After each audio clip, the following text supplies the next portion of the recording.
नमस्कार बच्चों आज मैं 9th क्लास का topic linear equation in two variables के बारे में बताऊंगा। तो देखिए, सबसे पहले तो मैं बता दूं ये टॉपिक बहुत इंटरेस्टिंग टॉपिक है और ये 9th क्लास में तो काम आएगा ही आएगा, 10th 11th 12th क्लास तक भी काम आता है। तो इस टॉपिक को ध्यान से देखिए, बहुत इंपॉर्टेंट टॉपिक है। सबसे पहले इस टॉपिक में पार्ट्स ऑफ इक्वेशन करवाऊंगा, then after type of equation, then after linear equation in one variable, फिर linear equation in two variable, then after उसके सॉल्यूशन के बारे में बताऊंगा। अब जरा देखिए पार्ट ऑफ इक्वेशन में 2x + 10 एंड 12 - 7 ये इक्वेशन का मैंने एग्जाम्पल लिया। अब यहाँ पर 2x + 10 ये क्या है, एक एक्सप्रेशन है, और इधर 12 - 7 क्या है, एक्सप्रेशन है। अब ज़रा देखिए, मैं यहाँ दो एक्सप्रेशन को कंपेयर किया गया है। तो अब मैं ये कह सकता हूँ इक्वेशन क्या होगी, किन्हीं भी दो एक्सप्रेशन को कंपेयर करना ही, किन्हीं दो एक्सप्रेशन को कंपेयर करना ही क्या होगी, इक्वेशन होगी। या फिर मैं ये कह सकता हूँ किन्हीं भी दो क्वांटिटी को कंपेयर करना ही इक्वेशन होगी। अब ज़रा देखिए, एक्सप्रेशन को भी मैं सेपरेट किया, टुकड़े कर दिए। इसके 2x ये हो गया +10 12 - 7, ये सब क्या कहलाएंगी, टर्म्स कहलाएंगी। क्या कहलाएंगी, ये टर्म्स कहलाएंगी। अब ज़रा देखिए, इस टर्म में जैसे 2x एक टर्म है, 2x में x क्या हो गया, वेरिएबल, x क्या हो गया, वेरिएबल हो गया, एंड 2 क्या हो गया, इसका कोफिशिएंट, देन और जो ये +10 है ये क्या होगा, हमारी कांस्टेंट, इसको बोले कांस्टेंट टर्म बोल सकते हैं। ये वेरिएबल की टर्म होगी, ये क्या होगी, कांस्टेंट टर्म होगी। देन आफ्टर, तो इस प्रकार हम कह सकते हैं कि किसी भी एक्सप्रेशन में दो प्रकार की टर्म्स होंगी, क्या तो वेरिएबल की टर्म होगी या फिर कांस्टेंट टर्म। वेरिएबल टर्म क्या होगी, कोई भी एल्जेब्रिक वर्ड यूज हुआ हो किसी टर्म में, तो उसको हम कहेंगे कि वेरिएबल टर्म। और जो कोई भी न्यूमेरिकल वैल्यू को हम क्या कहेंगे, कांस्टेंट टर्म। तो इस प्रकार से ये सभी क्या थे, पार्ट ऑफ इक्वेशन। अब मैं टाइप ऑफ इक्वेशन के बारे में बता रहा हूँ। टाइप ऑफ इक्वेशन, अब जरा देखिए, सबसे पहले मैंने लिया लीनियर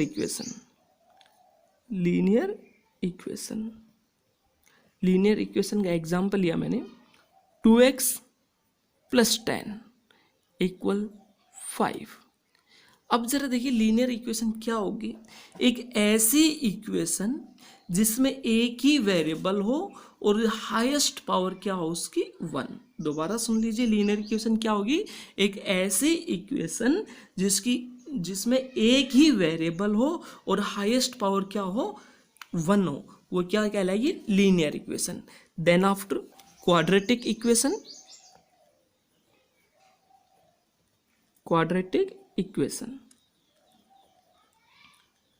अब ये क्वाड्रेटिक इक्वेशन देखिए, क्वाड्रेटिक इक्वेशन के एग्जाम्पल लिखा, 2x² + x + 5 = 0। तो इसकी डेफिनेशन क्या होगी, या क्वाड्रेटिक इक्वेशन हम किसको कहेंगे, एक ऐसी इक्वेशन जिसके हाईएस्ट एक्सपोनेंट 2 हो, एक्सपोनेंट मीन पावर 2 हो, और एक ही वेरिएबल में हो, तो उसको हम क्या कहेंगे, क्वाड्रेटिक इक्वेशन। अब जरा लीनियर इक्वेशन जो स्टैंडर्ड फॉर्म होगी क्या होगी, ax + b = 0। इसी प्रकार क्वाड्रेटिक इक्वेशन जो स्टैंडर्ड फॉर्म होगी वो क्या होगी, ax² + bx + c = 0। Then after आगे होगी क्यूबिक इक्वेशन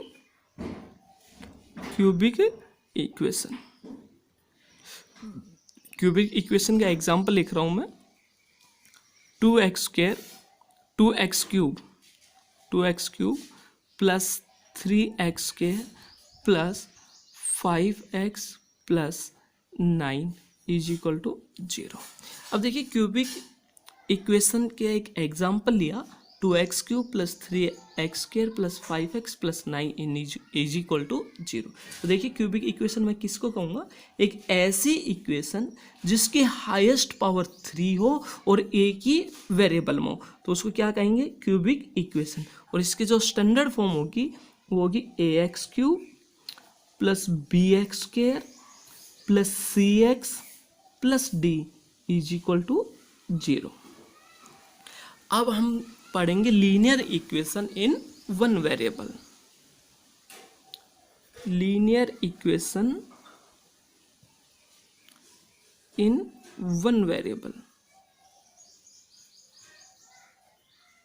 देखिए linear equation in one variable की जो स्टैंडर्ड फॉर्म होगी वो होगी ax plus B is equal to 0। एक ऐसी इक्वेशन जिसका एक ही वेरिएबल हो और जिसकी हाईएस्ट पावर क्या हो 1, उसको क्या कहेंगे? Linear equation in one variable. कोई एग्जांपल जिसकी स्टैंडर्ड फॉर्म क्या है? ax plus B is equal to 0। कोई एग्जांपल लिया 2x plus 3 is equal to क्या लिया? 0। यहाँ पर एक एग्जांपल लिया मैंने 2x plus 3 is equal to 0। अब मैं बात करूँ यहाँ पर इसके सॉल्यूशन की, तो देखिए यहाँ x की एक ऐसी वैल्यू जो इस इक्वेशन को सेटिस्फाई करे वो क्या होगा? इस x का सॉल्यूशन होगा, या इस इक्वेशन का क्या होगा? सॉल्यूशन।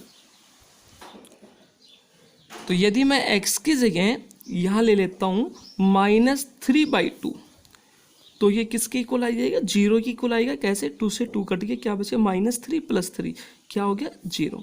तो ये जो x की वैल्यू -3/2 है इस इक्वेशन को सेटिस्फाई कर रही है।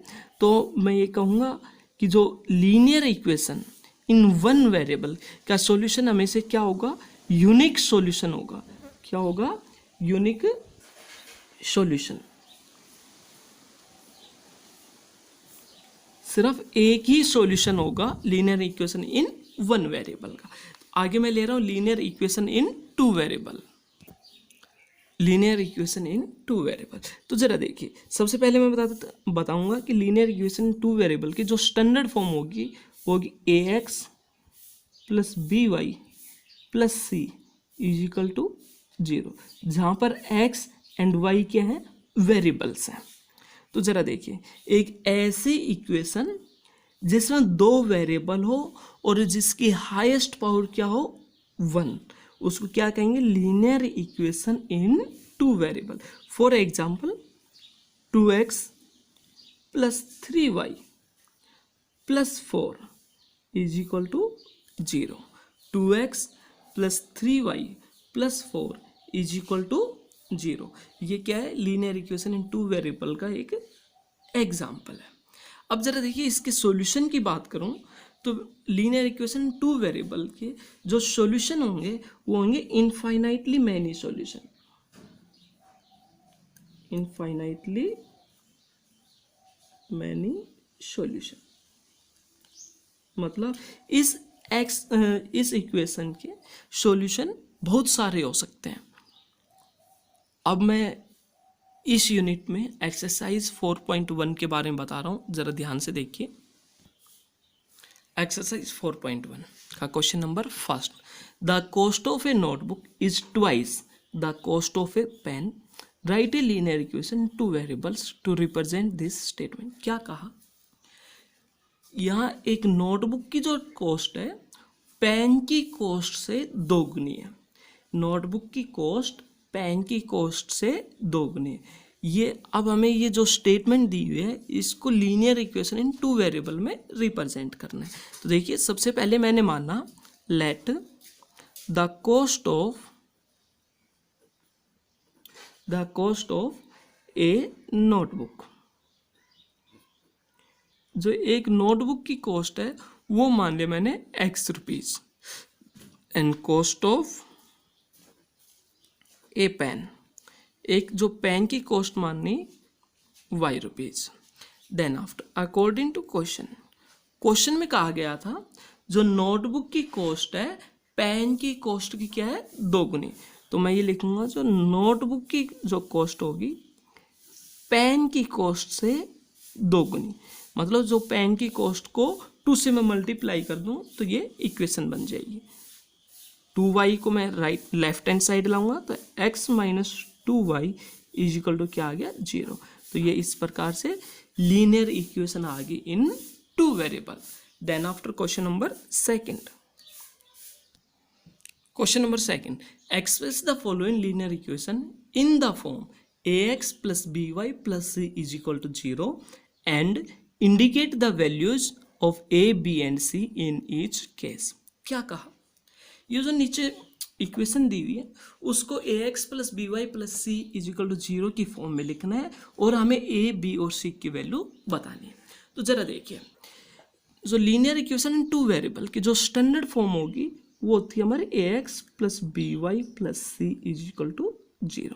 सबसे पहले ये जो कॉन्स्टेंट टर्म है 9 प्लस 3 9.35 5 के ऊपर 12, इसको मैं लेफ्ट हैंड साइड लाऊंगा तो क्या हो गया 2x प्लस 3y, प्लस का ये इधर लेफ्ट हैंड साइड आएगा तो माइनस का हो गया 9.35 5 के ऊपर 12 इक्वल 0। अब इसको, ये जो इक्वेशन आई हमारी, इसको स्टैंडर्ड फॉर्म से कंपेयर करेंगे, जहाँ x का कोफिशिएंट को कंपेयर कर रहा हूँ, या x का कोफिशिएंट है a और इस इक्वेशन में x का कोफिशिएंट है 2, तो a की वैल्यू आ गई हमारी 2। इसी प्रकार y के कोफिशिएंट को दोनों कंपेयर करूँगा, यहाँ y का कोफिशिएंट b है और यहाँ y का कोफिशिएंट है 3, तो b की वैल्यू आ गई हमारी 3। देन आफ्टर कॉन्स्टेंट टर्म को आपस में कंपेयर कर रहा हूँ, c यहाँ कॉन्स्टेंट टर्म है माइनस 9.35। इस प्रकार ए बी सी की वैल्यू आ गई हमारी a equal 2, b equal 3 and c equal minus 9.35। इसी प्रकार से हम फर्स्ट क्वेश्चन को कंप्लीट करेंगे। देन आफ्टर देखिए सेकंड पार्ट, इसका सेकंड पार्ट है हमारा x minus y by 5 minus 10 equal 0। जो हमारा सेकंड पार्ट है x minus y by 5 minus 10 equal 0, इसको स्टैंडर्ड फॉर्म से कंपेयर करेंगे, a x plus b y plus c is equal to 0, जहाँ पर a की वैल्यू क्या होगी, यहाँ x का कोफिशिएंट देखिए क्या है 1 है, तो x a की वैल्यू क्या होगी 1। देन आफ्टर b की वैल्यू निकालेंगे, y के कोफिशिएंट को कंपेयर करेंगे दोनों इक्वेशन में, तो देखिए यहाँ y का कोफिशिएंट है b और इस इक्वेशन y का कोफिशिएंट है हमारा -1/5। Then after constant term compare, यहाँ कांस्टेंट टर्म है हमारे c और इसमें कांस्टेंट टर्म है हमारे माइनस का 10, साइन हमेशा साथ रहेगा। देन आफ्टर इसका थर्ड पार्ट, जो थर्ड पार्ट है वो है -2x प्लस 3y इक्वल 6। सबसे पहले जो कांस्टेंट टर्म है उसको हम लेफ्ट हैंड साइड लाएंगे, तो माइनस का 2x प्लस 3y, जो प्लस का 6 है लेफ्ट हैंड साइड आएगा तो माइनस का 6 हो जाएगा इक्वल 0। अब इसको स्टैंडर्ड फॉर्म से कंपेयर करेंगे, ax plus b y plus c equal 0। तो अब जरा देखिए, यहाँ पर a की वैल्यू आ गई, x का कोफिशिएंट है माइनस का 2, यहाँ y के कोफिशिएंट को कंपेयर करेंगे तो b की वैल्यू आ गई प्लस का 3। देन आफ्टर कांस्टेंट टर्म को कंपेयर करेंगे तो c की वैल्यू आ जाएगी हमारी माइनस का 6। इस प्रकार ए बी सी की वैल्यू क्या आ गई, a is equal to 2, b equal 3 and c equal minus का 6। देन आफ्टर इसका फोर्थ पार्ट है x इक्वल 3y। सबसे पहले जो 3y है इसको लेफ्ट हैंड साइड लाऊंगा, तो x माइनस 3y हो गया इक्वल 0। अब इसको स्टैंडर्ड फॉर्म से कंपेयर करेंगे, ax plus b y plus c equal 0। अब जरा देखिए, यहाँ दोनों इक्वेशन के x के कोफिशिएंट को कंपेयर करूँगा, तो a इज इक्वल टू, यहाँ x के कोफिशिएंट है 1। देन आफ्टर यहाँ y के कोफिशिएंट को आपस में कंपेयर करूँगा, तो b की वैल्यू आ जाएगी, यहाँ y का कोफिशिएंट है माइनस का 3। देन आफ्टर कांस्टेंट टर्म को आपस में कंपेयर करेंगे, तो यहाँ तो कांस्टेंट टर्म हमारे c और जो ऊपर वाली इक्वेशन में कांस्टेंट टर्म कुछ भी नहीं है, तो उस कंडीशन में क्या लेंगे हम 0।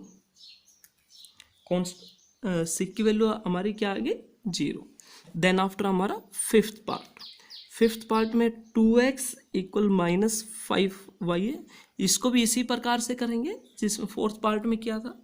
सबसे पहले -5y को लेफ्ट हैंड साइड लाया, 2x प्लस 5y इक्वल क्या हुआ 0। यहाँ स्टैंडर्ड फॉर्म से कंपेयर करेंगे, ax plus by plus c equal 0। सबसे पहले x के कोफिशिएंट को आपस में कंपेयर किया तो एक की वैल्यू आ गई 2। देन आफ्टर b के कोफिशिएंट को आपस में कंपेयर किया दोनों इक्वेशन में तो b की वैल्यू आ गई हमारी 5। देन आफ्टर अब यहाँ कांस्टेंट टर्म को आपस में कंपेयर करेंगे तो c इज इक्वल टू, यहाँ पर देखिए इस इक्वेशन में जो कांस्टेंट टर्म हमारे कुछ भी नहीं है तो उस कंडीशन में c की वैल्यू क्या हो जाएगी 0। कांस्टेंट टर्म यहाँ पर क्या होगी 0 होगी। तो इस प्रकार ए बी सी की वैल्यू आ गई हमारी 2, 5 and C 0। Then after sixth part में 3x plus 2 equal 0। Standard form होगी हमारी ax plus by plus c equal 0। सबसे पहले x के कोफिशिएंट को आपस में कंपेयर किया तो a की वैल्यू आ गई हमारे 3। अब यहाँ देखिए y के कोफिशिएंट को आपस में कंपेयर करेंगे तो यहाँ y का कोफिशिएंट है b और जो फर्स्ट इक्वेशन है y का कोफिशिएंट कुछ भी नहीं है, y की टर्म ही नहीं है तो वहाँ जो y का कोफिशिएंट क्या होगा 0। तो यहाँ b की वैल्यू क्या आ गई 0। देन आफ्टर कांस्टेंट टर्म को आपस में कंपेयर करेंगे तो c की वैल्यू क्या आ जाएगी प्लस का 2। देन क्वेश्चन इसका पार्ट है सेवंथ पार्ट में y माइनस 2 इक्वल 0 दिया हुआ है। सबसे पहले स्टैंडर्ड फॉर्म लिखेंगे ax plus by plus c equal 0। अब आगे देखिए यहाँ सबसे पहले x के कोफिशिएंट को दोनों इक्वेशन कंपेयर किया तो यहाँ a equal first equation x की कोई टर्म ही नहीं है तो वहाँ x का जो कोफिशिएंट होगा वो होगा 0। देखिए इसको मैं इस फॉर्म में लिख सकता हूँ 0x plus y minus 2 equal 0। जो x का कोफिशिएंट है वहाँ क्या होगा 0। देन b यहाँ y के कोफिशिएंट को आपस में कंपेयर किया तो यहाँ y का कोफिशिएंट प्लस का 1 तो b की वैल्यू आ गई 1। Then after constant term compare किया c इज इक्वल टू, यहाँ कांस्टेंट टर्म है माइनस का 2। देन आफ्टर इसका लास्ट पार्ट है 8th 5 इक्वल 2x। सबसे पहले 2x को मैं लेफ्ट हैंड साइड लाऊंगा तो ये हो गया हमारा माइनस 2x प्लस 5 इक्वल 0। अब यहाँ देखिए यह हमारी y की टर्म नहीं है तो उसको मैं किस प्रकार लिख सकता हूँ minus 2x plus 0y plus 5 equal 0। अब इसको इसके स्टैंडर्ड फॉर्म से कंपेयर करेंगे क्या होगा ax plus by plus c equal 0। अब x के कोफिशिएंट को आपस में कंपेयर किया तो x की वैल्यू एक की वैल्यू आ गई हमारी माइनस का 2। देन आफ्टर y की कोफिशिएंट को आपस में कंपेयर किया तो b की वैल्यू आ जाएगी 0।